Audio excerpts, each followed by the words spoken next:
Welcome back to T3. I'm your host, Mr. U. Normally we are on, of course, every Thursday night at 7 p.m. EST. Our crew is talking NFL the majority of the time, but all sports, but mainly NFL. But we're doing a series of mock drafts out of our T3 brand. And today's team is the Washington Commanders. They are the rivals in the NFC East for our New York Football Giants, who we love dearly. But credit where credit is due, man. The Washington Commanders, they came out smoking last year. They basically bet with house money with a lot of the moves that they made, a lot of guys on one-year deals and kind of just stacking the deck to give Daniels all the help that he can get. And he capitalized on it, set multiple rookie records last year, 12-5. They were in second place and definitely were almost a threat to do what many thought was impossible and almost get into the NFC title game. But it was not to be. Fantastic team nonetheless. They may not have a lot of needs on paper, but a lot of guys, again, on 1 year. So you got to replace those guys or bring them back. I believe Bobby Wagner was one of those guys. They are definitely bringing him back into the fold from what I'm understanding. I don't see the numbers right in front of me, but definitely they're making some moves. They brought in Deebo Samuel from the 49ers. Big boost alongside Terry McLaurin to help out Daniels in that offense. And, of course, Laramie Tunsil up front out of the Houston Texans. He has some up and down seasons in Houston, but obviously I'll probably say Jaden Daniels is a lot more happier than C.J. Stroud is right now because Tunsil's there. So they brought Zach Ertz back to help out also. He was definitely had a resurgence at tight end, which I'm glad to see. He was on the Cardinals and the Eagles prior to that, but he's done a great job with the Commanders. I'm sure Jaden Daniels loves him a lot. So did the fans. They brought in Javon Kinlaw from the, I believe also from the Niners, I believe it. No, from the Jets, excuse me. And some other bodies coming in too. And some guys that they brought in that didn't do a lot of work. Marshawn Lattimore from the Saints came in with a lot of experience, but he didn't meet team expectations.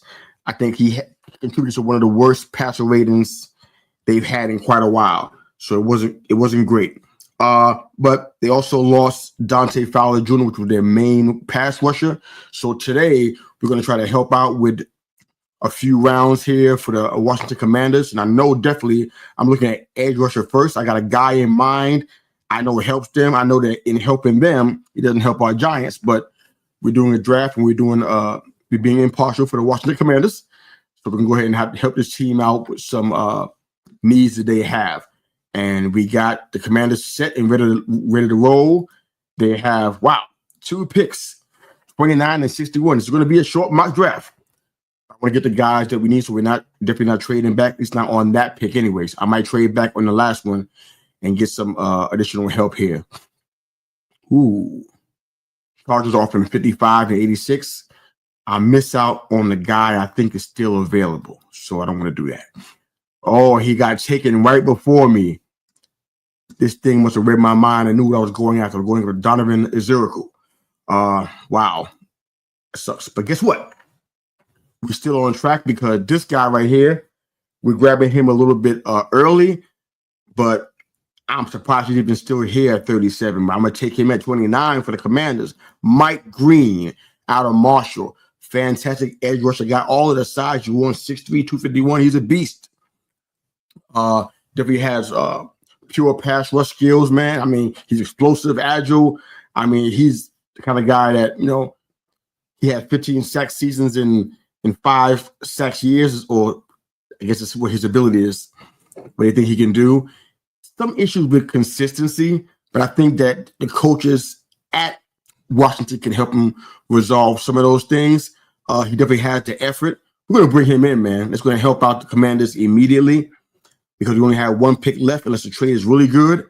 I'm going to stay at cornerback or on defensive tackle. I think that they have some opportunities for their defensive line. I know they just brought in Javon Kinlaw, so that may solve some of those things alongside Deron Payne.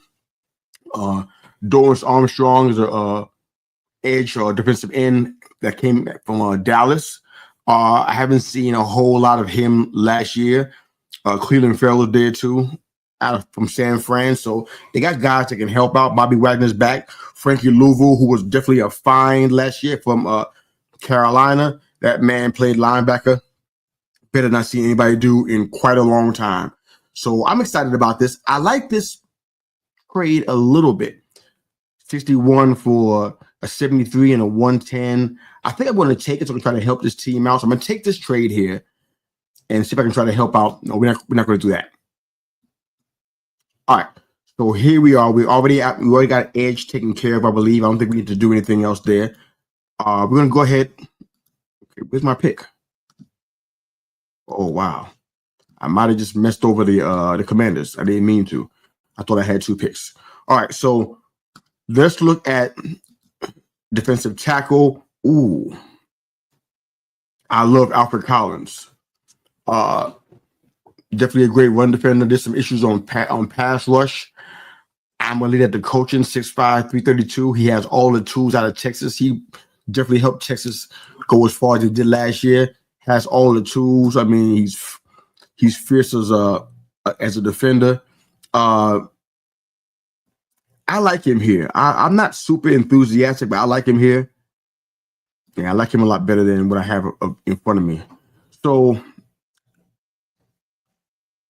I'm already knocked out. Okay, so Mike Green and Alfred Collins. These guys, I mean, the Commanders have so many good things going on as far as depth and guys that are still in the contract. They don't need a whole lot of help. So I try to help them a little bit with Mike Green out of Marshall at edge, and then Alfred Collins out of Texas. 2 great names, definitely 2 top 50 players for sure. So I think this helps them out greatly. Let me know what you think about the mock draft. I know I botched that 3rd pick. My bad on that one. But let me know what you think. Did Mike Green and Alfred Collins make this mock draft a positive A draft? Let me know what you think about that. I'd love to hear back from you on your thoughts on that. And if you are checking us out on our YouTube channel, please like, share, and subscribe while you're there. And drop that draft grade in the comments. Let me know what you think about what we did with Mike Green and Alfred Collins for the Washington Commanders. Thanks for continuing to watch and continuing to listen. Many more mock drafts coming up. We got to finish all 32. We're close, but not quite there yet. Keep watching.